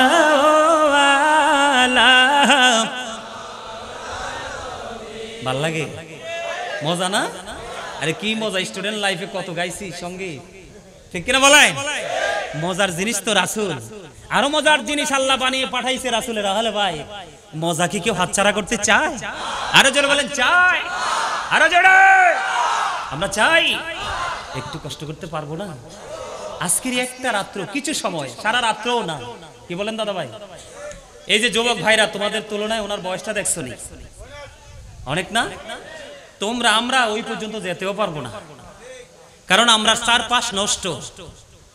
এই নষ্ট পরিবেশে থেকে থেকে আমরা হয়ে গেছি একবারে সর্বোচ্চ সীমারেখার দুষ্ট। কথা কয় না? আমরা আসলে দুষ্ট মানুষ না? আমরা কি মিষ্টি মানুষ না? যদি মিষ্টি মানুষ হতাম, আজকে হারুন ভাই আবার আম কিনে দিছে, খাইতে যাইয়া দেখে আমার বাচ্চারা পোকা। আম কামড় দিয়ে আমি খাইলাম 100% ধোঁকা। বুঝেন নাই? ওমা আমায়, আমি নিজে একটা প্রভাত লিখেছি, ছোট্ট একটা প্রভাত। কি লাভ হবে আমি অন্যজনকে দোষে, সব পেয়েছি আমি আমার আপন কর্ম দোষে। আমি কাকে দোষ দিব? সূরা ইউনূসের 44 নম্বর আয়াতে বলেছে, ইন্নাল্লাহা লা ইয়াজলিমুন নাসা শাইয়্যা ওয়ালাকিন্নান নাসা আনফুসাহুম ইয়াজলিমুন। আল্লাহ আল্লাহর দাসের উপর, বান্দার উপর জুলুম করে না, বান্দা নিজেই নিজের উপর জুলুম অত্যাচার করে। আজকে আমরা সেই কাতারে চলে গেছি। সেখান থেকে ফিরে আসার জন্য হুসাইনি আদর্শ আমাদের প্রয়োজন আছে না নাই? কারবালায় ফিরে যাওয়ার দরকার আছে না নাই? কারবালাকে ফিরে দেখার সব দরকার আছে না নাই? আছে, ঠিক না ঠিক? দেখেন, একজন খ্রিস্টান মুসলমান হয়ে গেল, আর আমরা মুসলমান হয়ে অনেকে এখনো হয়ে আছি পথচারী। এটা কি আমাদের দুর্ভাগ্য না? আমাদের কি বদকিসমত না? আর জোরে বলেন। বন্ধ শোহাদায়ে কারবালার ফজিলত নিয়ে 1 ঘন্টা, 1.5 ঘন্টা, 2 ঘন্টায় 3 ঘন্টা আলোচনা শেষ করা যায় না, কারণ এটা বিভিন্ন দিকে হাঁটলে বন্ধু শুধুই তথ্য আর তথ্য খুঁজে পাওয়া যায়। বলতেছিলাম বন্ধু, একটুখানি বোঝানোর জন্য ফজিলতটা বর্ণনা করলাম। আমি আপনাদেরকে আরেকটা বলি, হারুন ভাইয়ের আরেকটা মাহফিল এসেছিলাম 2 বছর আগে। ওই মাহফিলেও আমি বলেছিলাম, আমার স্পষ্ট মনে আছে, কেউ যদি প্রাণের নবীকে ভালোবেসে প্রতিদিন মাত্র 1000 বার দরুদ পড়তে পারে, দাইলামি শরীফের মধ্যে এসেছে হাদিস খান, হাদিসের রাবি হলেন হযরত আনাস রাদিয়াল্লাহু তাআলা আনহু। আমার নবী বলেছে, প্রতিদিন যদি নবীকে ভালোবেসে দরুদ পড়তে পারো মাত্র 1000 বার, তুমি জান্নাত না দেখা পর্যন্ত তোমার মরণ হবে না। জোরে জোরে কন্না সুবহানাল্লাহ। এজন্য বলি, পাইলে নিরালাই গো নবী, পাইলে নিরালাই, পাইলে নিরালাই গো নবী, 2 কদমে চুমু খাবো, চরণে ধুলে মাখবো গায়ে, পাইলে নিরালাই। মারহাবা। নবীরে নিরালায় পাইতে মন চাই তো? নবীরে নিরালায় পাইতে চাইলে আহলে বাইতকে ভালোবাসতে হবে। যে আহলে বাইতকে ভালোবাসলো সে নবীকে ভালোবাসলো, যে নবীকে ভালোবাসলো সে আল্লাহকে ভালোবাসলো, যে আল্লাহকে ভালোবাসলো তার ঠিকানা হলো জান্নাত। আল্লাহ বলবি, ইউ গো টু প্যারাডাইস, জান্নাতে চলে যাও। আর জোরে, অন্যথায় you have to go to hell, চলে যেতে হবে জাহান্নামে, মাস্ট বি। এড়িয়ে যাওয়ার সুযোগ, এড়িয়ে যাওয়ার সুযোগ। জান্নাত চাই না জাহান্নাম চাই? আমি চাই আল্লাহ আল্লাহ রাসূলকে, আহলে বাইতকে। এবার ভালোবাসা যেখানে যাই যাবো আর কি। দাদা কি বলে? ঠিক আছে না বন্ধু? আমি বলতেছিলাম, দেখেন তাদের আদর্শ, তাদেরকে ধারণ করতে পারলে জীবন পুরো বদলে যাবে। 2 ভাই বন্ধু হাঁটতে বের হলো একদিন, হঠাৎ করে চাইয়া দেখলেন আমার এই দাদুর মতো মুরব্বী, আমার এই দাদা ভাইয়ের মতো মুরব্বী। দেখছেন নি বুড়া হইছে যে, চেহারা দেখছেন নি? দাদা একটু এদিকে তাকান, দাদার চেহারাটা দেখছেন নি? কথা করে সুন্দর না কালা? মনে হয় যেন নূর চমকাচ্ছে চেহারায়। আর আমরা তাগরা জুয়ান, আমাদের চেহারার দিকে তাকাইলে আল্লাহ রাসূলের কথা মনে হয় না, কারণ আমরা রাস্তা পুরো উল্টা, তাদের রাস্তাটাই শুরু থেকে শেষ পর্যন্ত ঠিক। ঠিক কিনা বলেন? আমি কেন বললাম এক্সাম্পল? বুড়ো দাদুকে দেখতেছে বন্ধু উজু করতেছে, কে দেখতেছে? হাসান হুসাইন দুই ভাই। এবার দেখে দেখে দেখলো এই মুরব্বি দাদা ভুল করতেছে। হাসান হুসাইন দুই ভাই চিন্তা করলেন কি করব ভাইয়া, দেখো গো বুড়ো দাদু অজু করে কিন্তু অজু তো হয় না, এখন কি করব? তারা ছিলেন অত্যন্ত তীক্ষ্ণ মেধার অধিকারী। বন্ধু, তারা জান্নাতের লিডার তো এমনি এমনি হয় নাই। এবার দুই ভাই মিলে চিন্তা করলেন, ভাইয়া চলো আজকে বুড়ো দাদুকে প্রেমের মধ্য দিয়ে কি শিখাবো, অজু শিখাবো। এবার দুই ভাই মিলে বুড়ো দাদুর কাছে চলে গেলেন, গিয়ে দাদুকে একটা সালাম দিলেন। দাদু সালামের জবাব দিলেন। দুই ভাই মিলে ভালো মন্দ জিজ্ঞেস করলেন, আবার দাদু পাল্টা তাদেরকে ভালো করে জিজ্ঞেস করলেন। করার পরে এবার দাদুকে বলতেছে, দাদু আজকে আপনাকে একটা বিচার করতে হবে। কই কি গো? কই এখনই বলবো। কই আমরা দুই ভাই মিলে অজু করব, আপনাকে বলতে হবে কার অজুটা বেশি সুন্দর। আর জোরে কন্যা সুবহানাল্লাহ। আমি আপনাদেরকে চ্যালেঞ্জ করে বলতে পারবো, এখনকার যুবকদের সামনে বন্ধু, প্রাপ্ত বয়স্কদের সামনে মুরব্বিরা যদি অজু করে ভুল হয় নাকি রাইট হয়, এখনকার যুবকদের বলা কখনোই সম্ভব নয়, কারণ মুখে হুসাইনি আদর্শ, বাস্তব জীবনে কোনো কিছুই নাই। কথা বলেন না কেন? আমাদের দাদা ভাই যারা মুরব্বি হয়ে গেছে, তাদেরকে পড়ে গেলে হাত ধরে তোলার দায়িত্ব আমাদের। তারা যদি কোনোটা উল্টা করে, কারণ বিবেক বুদ্ধি কিন্তু ধীরে ধীরে 40-এর পরে এটা কি হয়ে যায়, মাইনাস হতে থাকে। কিন্তু আজকে কি সেই যুবকদের মধ্যে সে আদর্শ কি আছে? এই রুমে তাগরা জোয়ান নাতি পড়ে আছে, ওই রুমে দাদু পড়ে আছে, দাদুর খবর নেই না। আর ইমাম হুসাইন দেখেন তাদের আদর্শ কেমন। দুই ভাই তো হাঁটতেছে, হাঁটার মধ্য দিয়ে চলে যেতে পারতো, ঠিক না বলেন? কিন্তু যায় নাই। দাদু গো, আমরা দুই ভাই মিলে অজু করবো, আপনাকে বলতে হবে কার অজুটা বেশি সুন্দর। দুই ভাই মিলে বন্ধু সুন্দর করে অজু বানাইতে থাকলেন। এবার বুড়ো দাদু একটা ডাক দিয়ে বললেন, দাদু দাদু গো, কে গো তোমরা? এত সুন্দর তোমাদের অজু কে রে? তোমাদেরকে এত সুন্দর অজু শিখিয়ে দিল, এত সুন্দর নুরানি চেহারা তোমাদের, এত মিষ্টি ব্যবহার তোমাদের। এখনকার যুবকেরা এই মুরব্বীদেরকে দেখলে সালাম দেয় না, মুরব্বীরা যুবকদেরকে সালাম দিতে বাধ্য। কথা বলেন না কেন? এটা কি হুসাইনি আদর্শ হতে পারে? গত কয়েকদিন আগে আমি এবং আমার ছেলেরা রাস্তা দিয়ে হেঁটে হেঁটে একটা ছোট প্রোগ্রামে যাচ্ছিলাম। তা আমরা কথা বলতেছি সালামের কথা, দাদা আমারও মনে নাই, কিন্তু আমাদের পাশ কাটিয়ে যাচ্ছে এক মুরব্বী। মনে আছে তোমার? এক মুরব্বী পাশ কাটিয়ে যাচ্ছে সাইকেলে করে। মুরব্বী যখন দেখলেন পাঞ্জাবি গায়ে, মাথায় টুপি, মুখে দাড়ি, চিন্তা করলেন এটা নিশ্চয়ই হুজুর। আমি যদিও ওনাকে ক্রস করে চলে যাচ্ছিলাম, কিন্তু উনি তো আমাকে ক্রস করেনি, উনি আমাকে সালাম দিয়ে দিয়েছে। জোরে জোরে কন্যা সুবহানাল্লাহ। এখানে আমার ওই মুরব্বী চাচা হয়ে গেল বড়, আমি কিন্তু একটু ছোট। কথা কয় না কেন? বুঝে আসিনি আমি কি বুঝাইতে চাই আপনাদেরকে, বুঝেননি? এবার দুই ভাই মিলে যখন অজু করলো, দাদু বলতে থাকলেন, তার প্রতিক্রিয়া ব্যক্ত করতে শুরু করলেন, কে গো তোমরা? এত সুন্দর তোমাদের অজু, তোমাদের দুই ভাইয়ের অজু এত সুন্দর, কে শিখিয়েছে এত সুন্দর অজু? এবার দুই ভাই ডাক দিয়ে বললেন, দাদু আমরা পৃথিবীর কোনো সাধারণ মানুষ নই, আপনার কলিজার টুকরা সরকারে মদিনা, ইমামুল মুরসালিন রাহমাতাল লিল আলামিন, সরকারে মদিনা নবী মুহাম্মদ রাসূলুল্লাহ সাল্লাল্লাহু আলাইহি ওয়াসাল্লাম আর কলিজার টুকরা দুই নাতি। বুড়ো দাদুকে কৌশল অজু শিখিয়ে দিলেন। দাদু তো খুশি। দাদু বলতেছে, আজকে আমি অজু শিখে গেলাম, আর কি হবে না ভুল। এটা হলো হুসাইনি আদর্শ। দেখে আগে সালাম দিয়ে দিবেন, যদি দাঁড়ায়, চাচার চিনেন না তো কি হয়েছে, চাচা কেমন আছেন, ভালো আছেন? আমি কি করি জানেন? যখন অটো টোটোতে সরি রকালে চলতে হয় না, তো অটো ড্রাইভারকে ভাড়াটা দিয়ে বলে, ভাই তুমি ভালো থাইকো।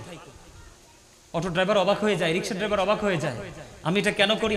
বুখারী শরীফের মধ্যে এসেছে হাদিস খানা, আমার নবীজি কি বলেছে? আমার নবীজি বলেছে, একটা মানুষ অনেক বেশি দানবী, অনেক বেশি নামাজ, কিন্তু তার ব্যবহার সুন্দর না, তার ব্যবহারে মানুষ কষ্ট পায়। নবীজি বলেছেন এক কথায় সে জাহান্নামী। আরেকজন এত বেশি দানও করতে পারে না, এত বেশি ইবাদতও করতে পারে না, কিন্তু তার আচরণে মানুষ মুগ্ধ হয়ে যায়। আমার নবীজি তাৎক্ষণিকভাবে বলে দিলেন সে জান্নাতি। এই জন্য ইমাম হুসাইনকে দাদার সাথে খারাপ ব্যবহার করছে। আমরা হলে কি কইতাম, দেহ না বয়স হয়েছে 80, এখন উজু করতে জানে না, সারা জীবন কি করছে, খালি কলা খাইছে। আমরা হলে এটা বলতাম, তাই না? কিন্তু কত নমনীয়, কত সুন্দর, কত সফট, এটা আমাদের জন্য শিক্ষা, ঠিক কিনা বলেন? আরো জোরে এই আদর্শ আমরা লালন করব। হাইয়া আলাস সালাহ বললে মসজিদে যাবেন তো যান। ওই যে আমি বলেছিলাম ইমাম হুসাইন শাহাদাতের 1 সেকেন্ড আগেও তিনি কি করে নাই, জিকির ছাড়ে নাই। নামাজও কিন্তু আল্লাহর জিকিরের জলসা। বন্ধু এখন তো গরম চলে আসছে, শীত হইলে ওয়াজটা জমতো ভালো, ঠিক নিও। বলে হুজুর কেন? আমি আমার দিক থেকে বলছি কেন, কারণ এখন আপনাদের এই পাহাড়ি আঁকা বাঁকা মেঠু পথ ঘুরে ঘুরে দেখে দেখে আসতে অত্যন্ত ভালো লাগলো। চাইয়া দেখলাম বন্ধু গাছের প্রত্যেকটা ডালা একেবারে তাজা, সবুজ সবুজ পাতাগুলো অত্যন্ত গ্লেজি, দেখলে যেন সৌন্দর্য চোখের জ্যোতি ফিরে আসে। বল হুজুর কেন বললেন? কিন্তু আর কয়টা দিন আগেও গাছের এই সুন্দর চেহারা ছিল না। আরে বলেন ঠিক না ঠিক? হুসাইনি আদর্শকে লালন করতে হবে, কেমন করে বাস্তবায়ন করতে হবে, কেমন করে বন্ধু শিখে নেন। হযরত আবু যর রাদিয়াল্লাহু তাআলা আনহু থেকে হাদিস কানা বর্ণিত, আমার নবীজি শীতের দিনে বের হলো। শীতের দিনে গাছের পাতা ঝরে কি ঝরে না? সব গাছের না মাশাআল্লাহ সালা গাছের, আমি তো ভাবছিলাম ঘুমাই গেছে, না ঘুমাই নাই। তাল গাছের পাতা তো আর ঝরে না, সুপারি গাছেরটাও তো ঝরে না, আর অনেক গাছ আছে যেটা ঝরে, ঠিক না ঠিক? দেখেন কি মজা, নবীজি চাইয়া দেখলেন গাছের পাতা বিরামহীন ভাবে ঝরে ঝরে পড়ছে। হাদিস শরীফের মধ্যে এসেছে নবীজি গাছের ঢালাটা ধরলো, ধরার পরে আবু যরকে একটা ডাক দিলেন। আবু যর উত্তর দিলেন লাব্বাইকা ইয়া রাসূলুল্লাহ। আমার নবীজি একটা ডাক দিয়ে বললেন, রে আবু যর, চাইয়া দেখো শীতের কারণে গাছের পাতা কেমনি শুষ্ক হয়ে ঝরে ঝরে পড়ে। নামাজ নামক জিকিরের মাধ্যমে যখন আল্লাহর বান্দা আমি নবীর উম্মত যখন আল্লাহর কুদরতি কদমে নামাজ নামক সেজদার মাধ্যমে জিকির করবে, ওই গাছের পাতার মতো তার জীবনের গুনাহগুলি ঝরে যাবে। ইমাম হুসাইন এটা করছে কি করছে না? তা আপনি আমি করিনি, কথা কয় না। আরে উচিত কথা কইলে তো অনেকেই রাগ হইয়া যায়, তাই না? হুজুরের লগে রাগ করেন না, ঠকবেন। আলেমদের সাথে রাগ করতে নাই, তাদেরকে যত বেশি ভালোবাসা দেওয়া যায়, ঠিক না বেঠিক? আমি আমার দাদা ভাই, আমার যদি কেউ পেট ভরে খাওয়াইতে কয় আমি খুশি হই না। আমি জুমার দিনে পবিত্র মিনারা মিম্বরে দাঁড়িয়ে যে ওয়াজ করছি, এটা যদি মাইন্না চলে আমার মুসল্লি, এটাতে বেশি খুশি হই। সুবহানাল্লাহ বলবেন না? আমি আবার কারো বাড়িতে খাওয়াটার পক্ষে নাই, আমি খাইও না। দেশে দেশের বাহিরে যেখানে যাই খাবার সাথে করে নিয়ে যাই। আর বাড়ি জিজ্ঞেস করেন আসেনি লোকটা কই গেল, উনি ডিটেলস জানে আমার সবকিছু। আমি একটা এক্সাম্পল দিলাম আর কি আপনাদেরকে। প্রকৃত আলেম হচ্ছে ওরাই, প্রকৃত শ্রোতা হচ্ছে ওরাই, ভালোবাসার আকর্ষণ এবং বিকর্ষণ দুটোর মধ্যে হয় যারা বলে, বলার পরে শোনার পরে যারা মানে, এটাই হলো প্রকৃত প্রেম। কথা বলেন না কেন? আমরা ইমাম হুসাইনকে, ইমাম হাসান রাদিয়াল্লাহু তাআলা আনহুকে ভালোবাসবো, সে ভালোবাসা হলো তার আদর্শকে লালন করা। কথা বলেন আরো জোরে। বন্ধুরে আবার বলতেছিলাম আমি, ইমাম হুসাইনের প্রতি ভালোবাসা, ওনার প্রতি রেসপেক্টের জায়গাটা আল্লাহর পক্ষ থেকে ছিল, রাসূলের পক্ষ থেকে ছিল, এবং আমাদের পক্ষ থেকেও আমরা রাখবো। তাহলে আমরা সত্য মিথ্যার পার্থক্য করতে পারবো। এবার আসি ইয়াজিদকে নিয়ে একটু কথা বলবো। হ্যাঁ শোনেন, আমাদের দেশে কিন্তু অনেক পিসাব আছে, নিজেকে পীর দাবি করে। কারবালা আসলে ইমাম হুসাইন নিয়ে ওয়াজ করে না, ইয়াজিদকে বলে হযরত ইয়াজিদ। আবার ফতুয়া দেয় ইয়াজিদ নাকি 100 রাকাত নামাজ পড়তো, আবার কয় ইয়াজিদ নাকি কোরআনে হাফেজ ছিল। আমি গাজী সুলাইমান বলি ইয়াজিদ ইজ ক্যারেক্টারলেস। বুঝেন নাই? ইয়াজিদ হলো চরিত্রহীন। এটার পক্ষে কে হা না ভোট হবে? ইয়াজিদ চরিত্রহীন ছিল, এটার পক্ষে কে? 2 হাত তোলে সোজা করে, আরো জোরে।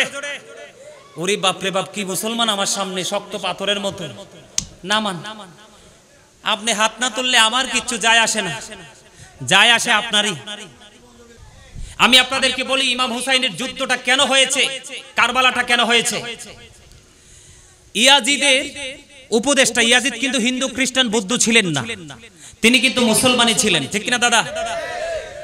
তিনি খেয়াল করবেন, কিন্তু তার উপদেষ্টা যিনি ছিলেন তার নাম ছিল শারজুন বিন মানসুরুর রুমি। তিনি দিনের বেলা বানর নাচাতো। কি করত? তিনি দিনের বেলা বানর নাচাতো, রাতের বেলা তিনি মদের আসর বসাতো, অসৎ নারীদেরকে নিয়ে নাচ গানের ব্যবস্থা করত। নাউজুবিল্লাহ বলেন না। আর তার একজন উপদেষ্টা ছিল কি? একজন বিধর্মী। তো একজন ইমানদারের উপদেষ্টা তো কখনো একজন বিধর্মী হতে পারে না, কারণ আল্লাহ কোরআনে বলেছে উইদ্দাত লিল কাফিরিন, ওরা যাবে জাহান্নামে। আর আল্লাহ কোরআনে বলেছেন উইদ্দাত লিল মুত্তাকিন, মুত্তাকিরা যাবে কোথায়? জান্নাতে। বলেছে কে? আর এখানে আরেকটা বিষয় আমি আপনাদেরকে ইনশিওর করতে চাই। আল্লাহ কোরআনে বলেছেন ইন্নাল কাফিরিনা কানু লাকুম আদুওয়াম মুবিনা। আল্লাহ বলেছেন the heretics are the eternal enemy of the believers. ঈমানদারদের প্রকাশ্য শত্রু হলো বেঈমানেরা। বলছে কে? আল্লাহ। তাহলে রাসূলের কলিজার টুকরা একটা আদর্শ, উনি তো এমন অপরাধীর সাথে কি করতে পারে না একমত হতে। ইমাম হুসাইনকে অনেক চাপ দেওয়া হয়েছিল গোপনে ইয়াজিদের হাতে হাত রাখার জন্য, কিন্তু তিনি রাজি। উনি বলেছিলেন আমি যা করব ওপেনলি করব, আমি লুকিয়ে করার পাত্র নই। ঠিক না বেঠে? আর জোরে বন্ধুরে আমার, ইয়াজিদ চরিত্রহীন, এতটাই চরিত্রহীন ছিল এবং তার বাহিনী, যেটা আপনি আমি কল্পনা করতে পারবো না। বন্ধু, কোন বেঈমান কাফেরদের জীবনের ইতিহাসেও এমন ঘটনা খুঁজে পাওয়া যায় না। আমি আপনাদেরকে বলবো, ফুরাত নদীর পানি বন্ধ হয়ে গেল, একক যুদ্ধ শুরু হয়ে গেল। আলী আকবর যখন যুদ্ধ করতে গেল, আক্রমণ চালালো বন্ধু ইয়াজিদ বাহিনীর উপর, ফিরে আসলো। ফিরে এসে আমার কলিজার টুকরা ইমাম হুসাইন রাদিয়াল্লাহু তাআলা আনহুকে একটা ডাক দিয়ে বললেন, বাবা, বাবা গো, ও বাবা, আমাকে একটুখানি পানি দাও, আমি তাদের সাথে পুনরায় আবার আক্রমণ চালাবো।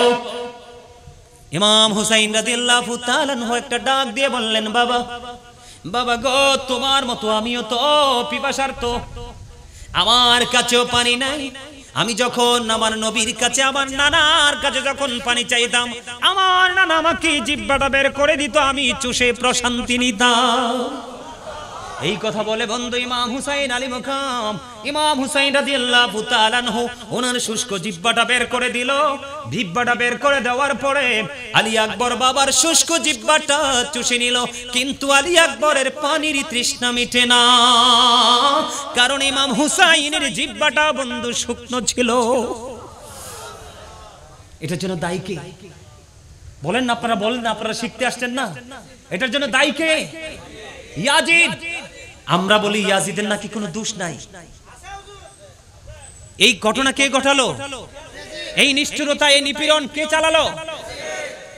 ইয়াজিদ বাহিনী ইয়াজিদের কাছ থেকে পুরস্কারের জন্য এই কাজ করেছে।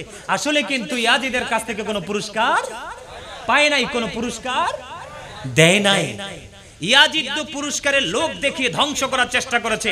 আসলে কি ইমাম হুসাইন নিশ্চিহ্ন হয়েছে? নিশ্চিহ্ন তো হয়েছে ইয়াজিদ, ঠিক কিনা বলে? कत्ले हुसैन असल में मर गया जिद है, इस्लाम जिंदा होता है हर करबला की बात। अल्लाह अकबर बोलবেন না? আরে আরো জোরে বলেন আল্লাহু আকবার। শেষ ভালো যার, শেষ ভালো যার। আমরা তো শেষ প্রান্তে চলে আসছি, ক্লান্ত হলে চলবে? আরো জোরে বলেন। একটু কথা বলেন, আমি শেষ করে দিচ্ছি। একটু ফিনিশিং তো দিতে হয়। আপনাদেরকে যদি শেষ পর্যন্ত নিয়ে না যায়, তাহলে নেগেটিভ পজিটিভ, ভালো মন্দ, আলো আধার কোনোটাই কিন্তু আপনি বুঝতে পারবেন, ঠিক না ঠিক? দেখতে দেখতে দেখতে দেখতে বন্ধু যুদ্ধের শেষের দিকে চলে আসলো। ইমাম হুসাইনের চারপাশে বন্ধু ইয়াজিদ বাহিনী ঘেরাও করে ফেললো। দুষ্ট সীমার যখন ইমাম হুসাইনকে শহীদ করার জন্য বন্ধু কাছাকাছি চলে গেল, এবার ইমাম হুসাইন একটা ডাক দিয়ে বলল, রে সীমার, তোর বুকের জামাটা একটু খোল, আমি দেখব।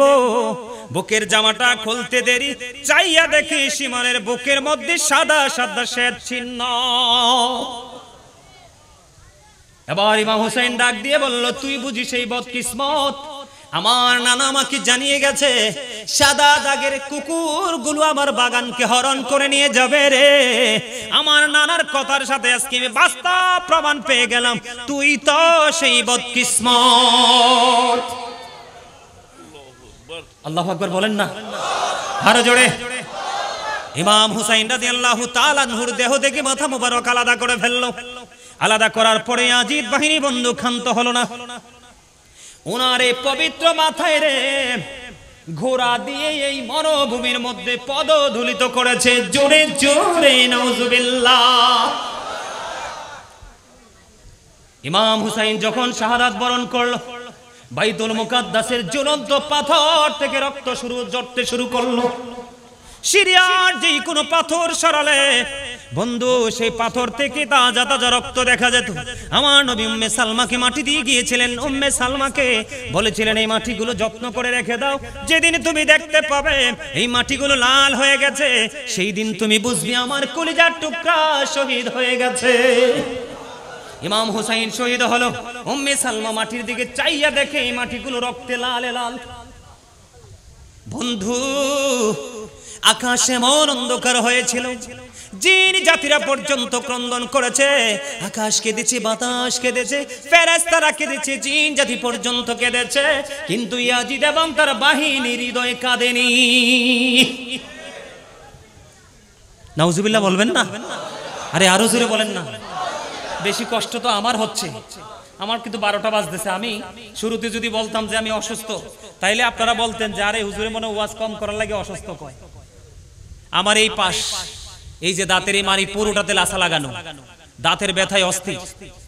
ডেন্টিস্ট আমার এগুলোকে করে ক্যাপ লাগানোর জন্য পুরো একবার আজকে প্রায় কতদিন, শনিবার থেকে আজকে একবারে লাগানোর। আপনারা আগের ওয়াজে আমাকে দেখছিলেন, আজকেও দেখতেছেন। আমার কি শরীরে এক রয়েছে? দেখি কি একটু অসুস্থ মনে হয় না?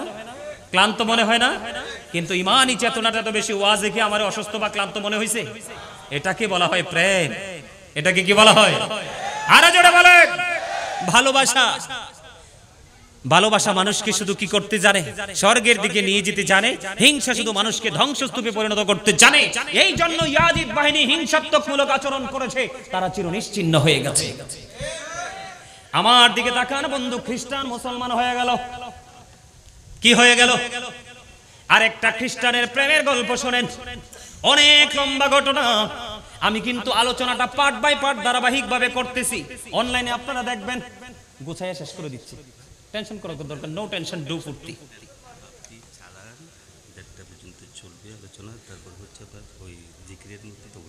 এটা ঠিক আছে, আমি করতেছি। আপনারা প্লিজ বিরক্ত হয়েন না। অল্প সময়ের মধ্যে আমি একবারে শেষের দিকে আপনাদেরকে নিয়ে আসতেছি। মূল যে জায়গাটা, ইয়াজিদের চরিত্রটা ফুটে উঠবে আসলে কতটা নিকৃষ্ট, কত জঘন্য ছিল সে। ইয়াজিদ বাহিনী ইমাম হুসাইনের মাথা নিয়ে কুফা থেকে রওনা হলো। পথি মধ্যে বন্ধু রাত্র হয়ে গেল। রাত্র যখন হয়ে গেল ইয়াজিদ বাহিনী তাবু গাড়লেন, কিন্তু পাশেই ছিল এক খ্রিস্টান পাদ্রী। খ্রিস্টান পাদ্রী জানতে পারলেন নবীজির আহলে বাইতের অন্যতম সদস্য ইমাম হুসাইনের মাথা নিয়ে যাওয়া হচ্ছে। খ্রিস্টান পাদ্রী ছুটে আসলেন, এসে ইয়াজিদ বাহিনীকে বললেন তোমরা আজকে রাত্রে এখানে অবস্থান করবে। একটা রাত্রের জন্য তুমি ইমাম হুসাইনের মাথাটা শুধু আমারে দিবা, আমি সকালে তোমাকে মাথাটা ফেরত দিয়ে দিব। তার বিনিময়ে পাবে 10,000 দিরহাম। নাউজুবিল্লাহ বলেন। এই আমাদের দেশে ইয়াজিদের পক্ষে যারা, তারাই যারা অর্থলোভী। আপনারা দেখবেন এই বাংলাদেশের মধ্যে যত মানুষ নষ্ট হয়েছে শুধু লোভের কারণে। যার মধ্যে লোভ নাই তার ভাষা দেখবেন অত্যন্ত তেজস্বী ভাষা। যার মধ্যে লোভ আছে সেই মানুষটাই মনে করবেন নষ্ট। এবার কি করলেন? রাজি হয়ে গেলেন ইয়াজিদ বাহিনী। 10,000 দিরহামের বিনিময়ে একটা রাত্রির জন্য দিয়ে দিলেন। একটা রাত্রির জন্য দিয়ে দেওয়ার পরে বন্ধু এবার ওই খ্রিস্টান ইমাম হুসাইনের মাথাটা নিয়ে তার ঘরে, তার বন্ধু গির্জার মধ্যে উঁচু একটা জায়গায় রাখলেন। সুগন্ধযুক্ত পানি দিয়ে বন্ধু দুধ করলেন। খ্রিস্টান নিজে সাক্ষী দিয়েছে, আমি সারা রাত ইমাম হুসাইনের নুরানি চেহারার দিকে তাকিয়েছিলাম। সারাটা রাত বন্ধু ওই খ্রিস্টানের চোখ দুইটা চোখ দিয়ে পানি বিসর্জন দিয়েছে, মনে হয়েছিল যেন ঝর্ণা। তিনি আরো বলতেছেন, মাথাটা আমি রেখে দিলাম, তাকিয়ে তাকিয়ে আমার কান্না শুরু করতে লাগলাম, চোখের পানি মনের অজান্তে চলে আসলো। আহলে বাইতের প্রতি এত নিষ্ঠুরতা, এত নির্যাতন দেখে আমি চাইয়া দেখলাম সাদা নূর যেন সারা রাত ওই মাথাটাকে তওয়াফ করেছে। এখান থেকে চলে গেল, সকাল হলো, প্রস্থান করলো। কিন্তু বন্ধু ইমাম হুসাইনকে শহীদ করার পরে ইয়াজিদের কাছ থেকে কোনো পুরস্কার পায়নি।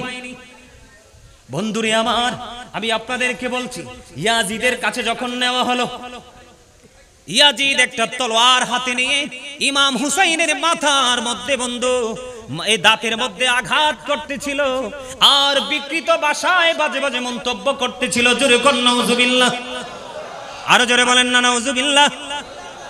ঈসা নবীকে অনুসরণ করতেন। তৎকালীন সময় একজন লোক সেখানে উপস্থিত ছিলেন, কয় আমরা ঈসা নবীকে এত ভালোবাসি রে, ওনার ঘোড়ার একটা খুরা আমরা যত্ন করে রেখে দিয়েছি। কি করে দিয়েছি? ঘোড়ার একটা খুরা যত্ন করে রেখে দিয়েছি। আমরা এই খুরাটাকে এত ভালোবাসি, মাঝে মাঝে খুরাটাকে আমরা তওয়াফ করি। তোরা কতটা নিষ্ঠুর রে, তোদের নবীর কলিজার টুকরার মাথা নিয়ে তামাশা করস। জোরে জোরে বলেন না একবার আল্লাহু আকবার। মানতে পারে কোন মুসলমান? পারে? সহ্য করা যায়? আপনাদের কাছে কেমন লাগে? বন্ধু এখানে শুধু ক্ষান্ত নয়, ইয়াজিদ মনে করেছিল হুসাইনকে শহীদ করার পরে বিশাল যুদ্ধ তিনি সমাধান করেছে, আসলে সমাধান হয়নি। তিনি মনে করেছিলেন যুগ যুগ ধরে পৃথিবীতে তিনি রাজত্ব করবে, রাজত্ব করার সুযোগ আমার আল্লাহ দেয়নি। ইমাম হুসাইনকে শহীদ করার পরে, ওনার সঙ্গীদেরকে শহীদ করার পরে ইয়াজিদ পৃথিবীর বুকে বেশি দিন বেঁচে থাকতে পারেনি। যতদিন বেঁচে ছিল ততদিন তিনি নির্যাতনের মধ্য দিয়ে জীবন যাপন করেছে। কিতাব প্রমাণ করেছে বন্ধু, ইয়াজিদ ইমাম হুসাইনের শাহাদাতের পরে 2 বছর 8 মাস মতান্তরে 3 বছর 8 মাস বেঁচে ছিল, আর বেশি সে বাঁচতে পারে নাই। কিন্তু 2 বছর 8 মাস মতান্তরে 3 বছর 8 মাসের মধ্যে সে আরো বেশি তাণ্ডব চালিয়েছে। আমাদের দেশে আছে না অসভ্য লোক, নির্যাতন নিপীড়ন করে না মানুষের উপরে, তীব্র থেকে তীব্রতর পজিশনে যায় না? এটা ইয়াজিদি আদর্শের লোক, ঠিক কিনা বলেন? ইয়াজিদি চরিত্রের লোক, ইমাম হুসাইনি চরিত্রের লোক। কখনোই মানুষকে আঘাত করতে পারে, অ্যাটাক করতে পারে, মানুষের মন ভাঙতে পারে? পারে? বন্ধু আমি আপনাদেরকে বলি, 61 হিজরিতে কারবালা হলো। কত হিজরি? 61 হিজরিতে কারবালা হলো। 63 হিজরিতে আরো হাররার ঘটনা ঘটিয়েছে। মসজিদে নববীর মতো পবিত্র জায়গা, আপনারা এখানে নিশ্চয়ই ওখানে গেছেন, আসেননি কেউ? দাদা গেছেন? দাদা মসজিদে নববীতে ঢুকে কেমন লাগছে? মনে হইছে আমার কাছে আমি যখন মসজিদে নববীর মধ্যে প্রবেশ করেছিলাম, বন্ধু আমার কাছে মনে হয়েছিল এই জান্নাতে তো সুন্দর, ওই জান্নাত না জানি কত সুন্দর। মসজিদে নববীর মতো পবিত্র জায়গা, যেখানে 1 রাকাত নামাজ পড়লে 50,000 রাকাতের সওয়াব পাওয়া যায়। জিলহজের চাঁদের 3 দিন, কয় দিন? জিল, মনে রাখবেন 61 হিজরিতে কারবালা হয়েছে, 63 হিজরিতে জিলহজের চাঁদের 3 দিন। তারা মদ খাওয়া, গাঁজা খাওয়া, খুন করা, ধর্ষণ করা সব কিছুকে বৈধ বলে ঘোষণা দিয়েছিল। মসজিদে নববীর মধ্যে 3 দিন আজান দিতে দেয়নি, নামাজ পড়তে দেয়নি, ইকামত দিতে দেয়নি, ঘোড়া রাস্তা বল বানিয়েছে এমন পবিত্র জান্নাতের বাগানকে। এটা কি চরিত্রহীনদের কাজ না চরিত্রবানদের? আরো জোরে বলেন না। আরো বলবো, আমাদের দেশে জিনা করে মহিলাদেরকে সুযোগ পাইলে ধর্ষণ করে এমন অসভ্য আছে না? কথা বলেন না কেন, আছে না নাই? এই যারা এইসব করে আমার মা বোনদের দিকে কোন জোরে তাকায়, এরা হচ্ছে সবচেয়ে বড় অসভ্য পুরুষ, আর এরাই হলো ইয়াজিদ বাহিনীর লোক। বলে হুজুর কেন বললেন? আমি দায়িত্বহীন ভাষায় বলতে চাই, আজকে রাঙ্গামাটি সিটির মানুষ, বিশেষ করে আমি আমার যুবক ভাইদেরকে আমি বলতে চাই, তোমরা এগুলো অন্তরে ধারণ করবা, তোমাদের পরবর্তী জেনারেশনকে এগুলো বলে দিবা। তার কারণ হলো 63 হিজরিতে বন্ধু মদিনায় 700 সাহাবীকে তারা অতর্কিত হত্যা করেছে। জোরে কন্যা নাউজুবিল্লাহ। কয়শো? 700 সাহাবীকে হত্যা করেছে। মদিনার সাধারণ নাগরিক 10,000-এরও বেশি নাগরিককে খুন করেছে। সবচেয়ে বড় দুঃখজনক, সবচেয়ে বড় লজ্জাজনক, সবচেয়ে বড় আপত্তিকর বক্তব্য হলো 1000-এরও বেশি মা ইয়াজিদ বাহিনীর তাণ্ডবে অবৈধ সন্তান প্রসব করেছে। জোরে জোরে বলেন নাউজুবিল্লাহ। তারপরে কি বলা যাবে ইয়াজিদকে নিয়ে কিছু বলা যায় না? কথা বলেন না কেন? বলার দরকার আছে না নাই? আরো জোরে বলেন। অবশ্যই আছে। আমি আপনাদেরকে বিনীতভাবে অনুরোধ করব, যত নোংরামি সবকিছু ইয়াজিদের চরিত্রে খুঁজে পাবেন। আমি কিন্তু একটা ওয়াজ করে এসেছি, কিন্তু সিম্পল ভাবে একটা জায়গা গ্যাপ রেখে এসেছি, এটা একটু পরিপূর্ণ করতে চাই। ওই যে বলেছিলাম ইয়াজিদ মদ খায়, মদের আসর বসাতো। মদ হারাম না হালাল? ইমাম আজম আবু হানিফা রাহমাতুল্লাহি আলাইহি তিনি বলেছেন, তোমরা যদি কাউকে মদ পান করতে দেখো তাহলে তাকে সঙ্গে সঙ্গে 80টা ডুরা মারবা। তার কারণ মদ খাওয়ার পর একটা মানুষের বিবেকটা বিকৃত হয়ে যায়, মস্তিষ্ক নষ্ট হয়ে যায়, তখন সে ব্যভিচারে লিপ্ত হয়। হযরত আলী রাদিয়াল্লাহু তাআলা আনহু সম্পর্কে আমার নবী বলেছেন, I am a city of education, the gate of that city is Ali, ana madinatul ilmi wali'un babuha। আমার নবী বলেছেন, আমি হলাম শিক্ষার শহর, আর সেই শহরের দরজা হলো আমার আলী, তারা হলো ইমাম হাসান হুসাইনের পিতা। আরো জোরে বলেন না।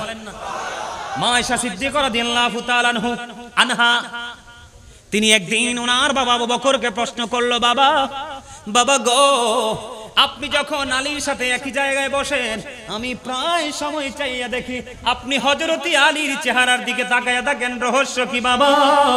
তখন ওই আবু বকর সিদ্দিক রাদিয়াল্লাহু তাআলা আনহু তিনি বলেছে, আমি হযরতে আলীর দিকে তাকায়া থাকার কারণ আমার নবী বলেছেন, আলীর চেহারা দেখাও ইবাদত। ওনার ওজনটা আরো আছে অনেক তত্ত্ব, ওনার মজা ওজনটা বোঝানোর জন্য বলেছি।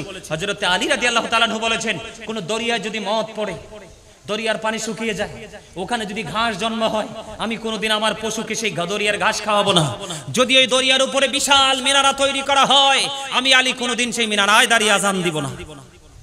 মদ এত ভয়ঙ্কর, সেটা খাইতো ইয়াজিদ, এটা খাইতো এবং অন্যদেরকে খাওয়ার জন্য ইনভাইট করতো, দাওয়াত দিত। ইয়াজিদের পক্ষে থাকবেন? এখন আমরা যখন সাহাবায়ে কেরামের জীবনী থেকে তথ্য দেই, অনেকেই কিন্তু এটাকে গ্রহণযোগ্য মনে করে না। কোরআনকে তো অস্বীকার করার সুযোগ নাই। যেটা বললাম গ্যাপটা পূরণ করে দেই, আলোচনা শেষ। আল্লাহ রাব্বুল আলামিন বলেছে, ইন্নামাল খামরু ওয়াল মাইসিরু ওয়াল আনসাবু ওয়াল আজলামু রিজসুম মিন আমালিশ শাইতান। এটা বলতাম না, এটা বলার কারণ হলো মদ, জুয়া, মূর্তি, ভাগ্য গণনা, এটি ঘৃণ্য বস্তু, শয়তানের কাজ। কার কাজ? আর শয়তান আপনার আমার বন্ধু না শত্রু? Satan is the eternal enemy of the believers. শয়তান ইমানদারদের প্রকাশ্য শত্রু। তবে সবচেয়ে মজার ব্যাপার হলো আজকে যেখানে আপনারা যারা এসেছেন সবাই ইমাম হাসান হুসাইন আহলে বাইতের প্রেমিক, রাসূল প্রেমিক। আপনাদেরকে আমি সর্বশেষ আলোচনা করে শেষ করতে চাই। আল্লাহ রাব্বুল আলামিন পবিত্র কালামে হাকিমে বলেছে, ইন্না কাইদা শাইতানি কানা দাঈফা। আল্লাহ বলেছেন, Satan deception is very weak।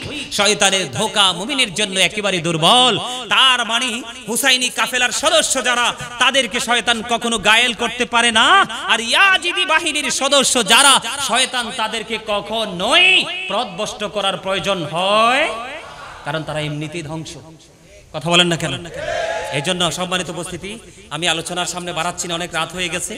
আপনাদের সবাইকে, সবার কাছে আমার বিনীত অনুরোধ থাকবে, মা বাবাকে ভালোবাসবেন। বাসবেন তো? আরো জোরে। দ্বিতীয় কথা হলো, সন্তানদেরকে 3টি বিষয় শিক্ষা দিবেন, মাস্ট বি সাজেশন। সেটা হলো, আল্লাহ রাসূল বলেছেন, আদিবু আওলাদাকুম আলা সালাসি খিসালিন হুব্বি নবিকুম ওয়া হুব্বি আহলি বাইতিহি ওয়া আলা কিরাআতিল কুরআন। রাসূল বলেছে, তোমরা তোমাদের সন্তানদেরকে 3টি বিষয় ট্রেনিং দাও। কয়টি? হুব্বি নবিকুম, teach the love of the prophet, নবীর ভালোবাসা শিখাও, কারণ এটা ঈমান এবং ফরজ। এরপরে বলেছেন, ওয়া হুব্বি আহলি বাইতিহি, আহলে বাইতের প্রেম শিখাও, এটাও ঈমান এবং ফরজ। টিচ ফ্যামিলি লাভ।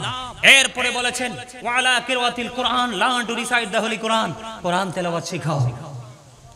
তাহলে সন্তান কখনোই পথভ্রষ্ট হবে না। আপনি শিখান না, আপনি শিখান, ইংরেজি বিভাগে পড়ান, বাচ্চাদেরকে সমস্যা নাই, কিন্তু প্রাথমিক ট্রিটমেন্টটা দিয়ে দেন, তাহলে আর সন্তান পথভ্রষ্ট হবে।